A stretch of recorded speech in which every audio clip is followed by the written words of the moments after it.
Hello my crafty friends, welcome back. Today we're going to be creating these super fun index cards.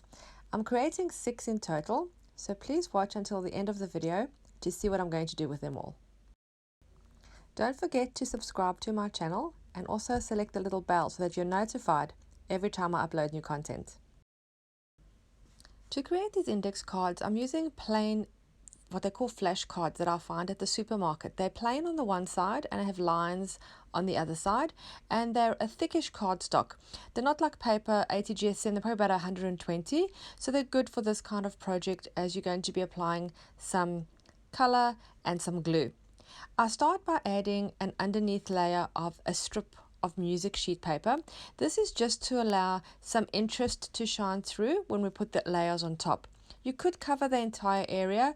You could put anything like text from a magazine, maybe a picture or a page from an old novel, anything you like. I just like the music paper, and I've chosen to do just a strip, just a small section of it in the, not always in the middle, top or bottom, just somewhere on the card, and I'm gluing that down with a glue stick.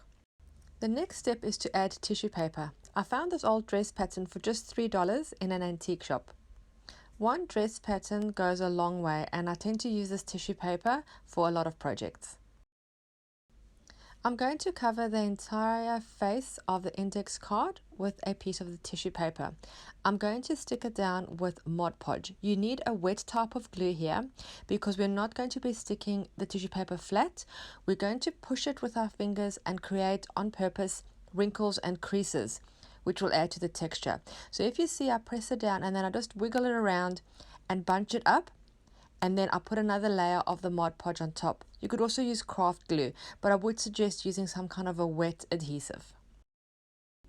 The additional layer of Mod Podge on top of the tissue will waterproof the tissue slightly so that when I add my paints or inks or color, it won't get very soggy.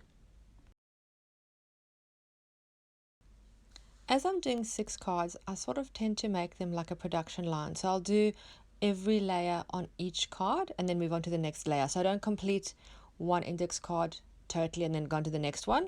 So I will just do this process with all the cards. And then I'll dry everything really well.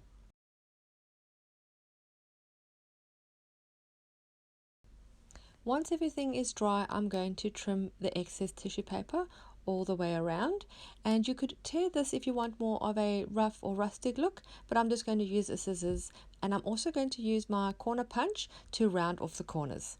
This is an optional step too. You'll notice I have the glue stick handy. Sometimes when you stick these down, especially with a wet type of glue, the corners don't always get adhered really well. So I'll just keep my glue stick to the side and just stick the little corners down if I find that they're peeling up. A little bit of it peeling up is fine because you'll see later when I add the color, if it seeps underneath it actually gives it a really lovely effect. I'm using Distress ink for the color. This color is called Vintage Photo. I only have this ink in a pad, so I press the pad onto a little acrylic block.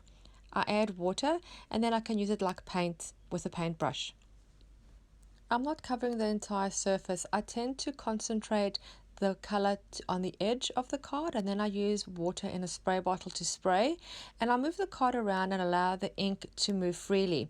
And as you can see there where the creases are from the tissue paper, it tends to accumulate the color there, so it gives it a beautiful texture and a beautiful background effect. It almost looks a little bit like crackling or maybe even leather, but it really does look different, I think, and quite effective. You'll notice also on some of the edging the color tends to be slightly darker. That's because that's where the tissue paper has slightly lifted, what I was talking about earlier. So the ink tends to get underneath that and make a darker absorption, and it all just adds to the fun and the beautiful textures of the card.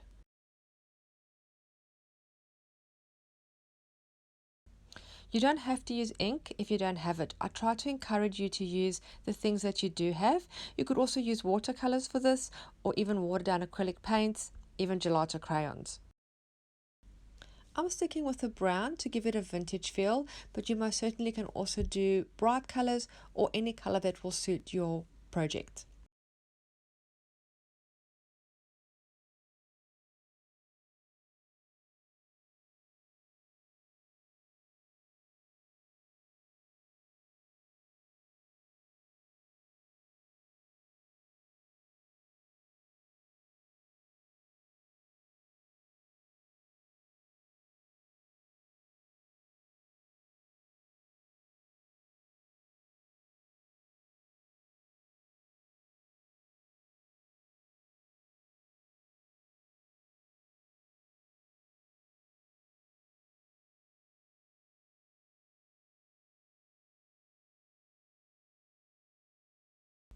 Don't those look great?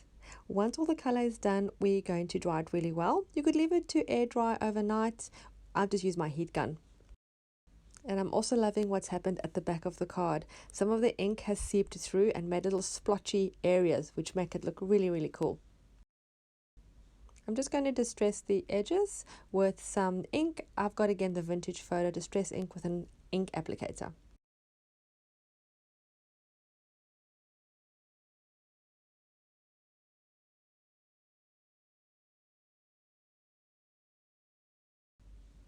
To embellish my little cards, I'm going to use some cute little bees. I do love using bees, and these ones are from the Digital Collage Club. I'll put the link below in the description box. These ones come in a diameter of 1.5 inches, which I thankfully have a punch the same size. So I'm just going to use a punch to punch mine out, but if you don't have a punch, that's fine. You can just use a scissors to cut them out.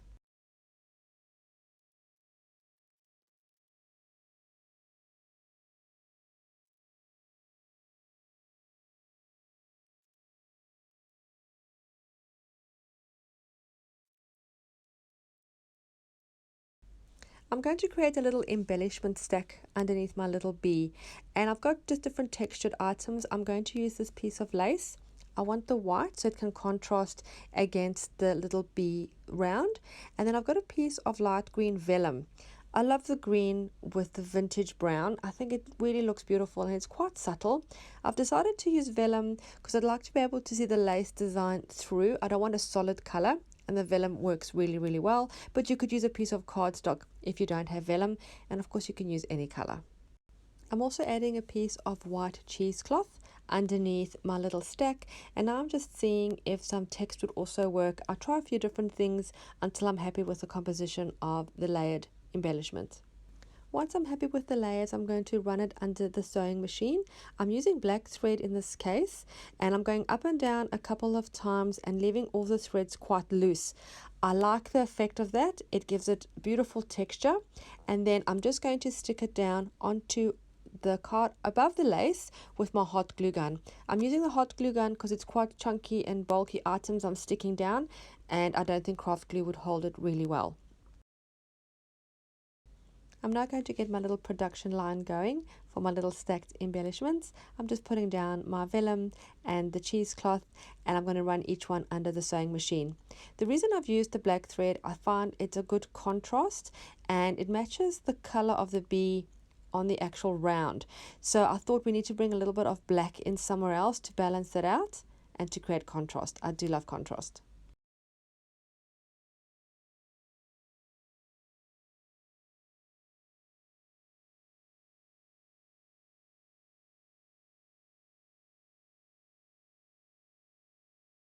I will now assemble all the little clusters onto my cards.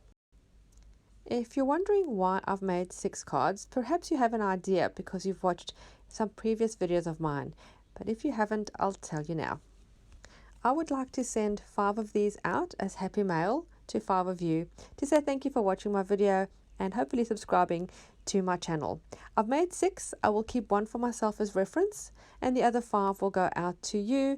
No matter where you are in the world. This is an international little mini giveaway.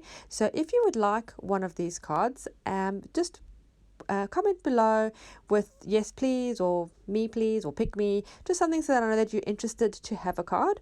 And then in a week, which will be next week, Thursday the 20th of May, I will do a random pick of comments and I will choose 5 people to receive one of these. You will then just need to email me with your address so that I can post them out to you. Please do check back next week Friday and look in the description of this video. At the very top, I will add the 5 names that have been chosen. I've actually still waiting for 2 people to contact me from last month's mini giveaway for those index cards. So if you put your name down and wanted to receive one, please check the description box of that video. I will put the link below and check if your name is there, and if it is, please email me. I did tag you in the comments, but perhaps you haven't seen the notification. I've stuck down my little bee graphic and I'm just working out how I'm going to make my little tab at the top.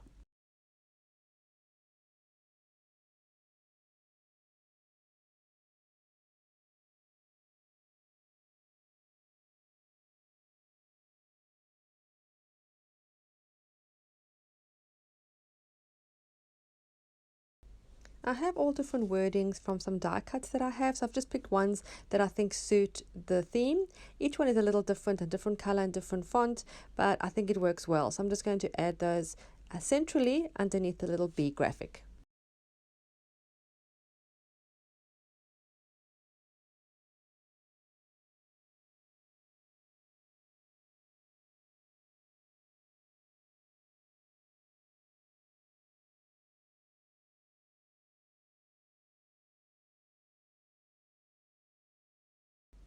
I've decided to use an old book page for the tab. I like the color of it. It's very vintagey and I think it suits the project well.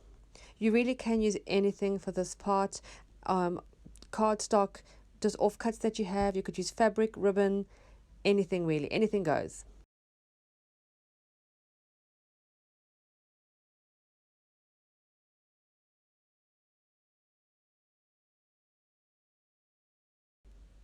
I'm just measuring each one. As you can see, I'm not using a scissors. I don't want it to be accurate. I like the torn edge. So I'm just measuring roughly to get each one similar size, and then I'm just tearing it to size. I'll fold it in half, and then I'm going to place it in the top right hand corner. To attach the tabs, you could use double-sided tape, glue, or a stapler. I'm going to use my sewing machine because I want to stitch all the way around. I go around twice with black thread and I use a combination of straight stitch and zigzag.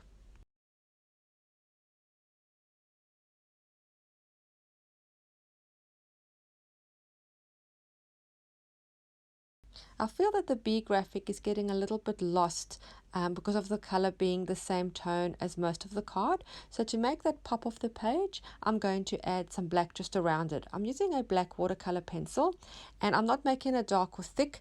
I'm sort of smudging it with my finger as I go around, and then also using a very fine paintbrush with some water to blend it in and smudge it. So it gives it more of a like a misty look. You don't want anything harsh, it's not that style of card, so just softly around with some watercolor pencil and some water on a small paintbrush.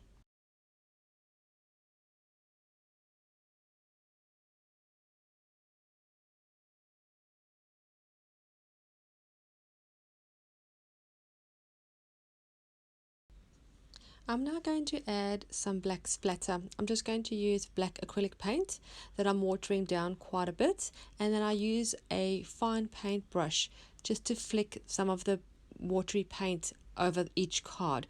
Not a lot, just a little bit, but I think it does finish off the card really nicely.